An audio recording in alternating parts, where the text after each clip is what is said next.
নবদ্বীপে বাড়ি বলে মায়াপুরটা বেশ কাছেই, তাই মাঝে মাঝে আমরা মায়াপুর যাই ঘুরতে। নিত্যদিনের একঘেয়ে জীবনযাত্রা থেকে একটু বেরোতে কাছাকাছি মায়াপুরটা বেশ ভালো ঘোরার জায়গা। নৌকা থেকে ইস্কনের মন্দিরটা ভালোই দেখা যাচ্ছে। শ্রীহান্ত বরাবরই নৌকা, লঞ্চ এগুলো নিয়ে একটা কল্পনার জগতে বাস করে। নৌকায় উঠেই তার হাজারটা প্রশ্ন থাকে। প্রত্যেকবারই নবদ্বীপ থেকে মায়াপুর ঘাটে পৌঁছেই আমরা টোটো করে আসি ইস্কনে।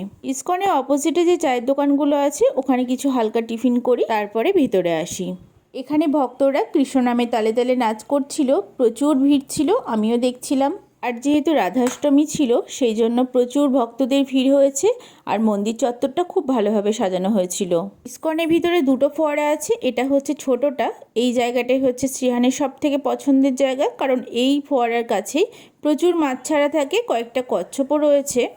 থেকে এক জায়গায় বসে আছি, এতটাই গরম, বেশি ঘোরাঘুরি করা যাচ্ছিল না। তারপরে গেলাম গোবিন্দ রেস্টুরেন্টে, যেখানে প্রত্যেকবারই যাই একটু কিছু খাওয়া দাওয়া করার জন্য। কিছুদিন আগে এসেছিলাম, এখানে খাওয়া দাওয়া করেছিলাম, তখন দামটা মোটামুটি ঠিকই লেগেছে।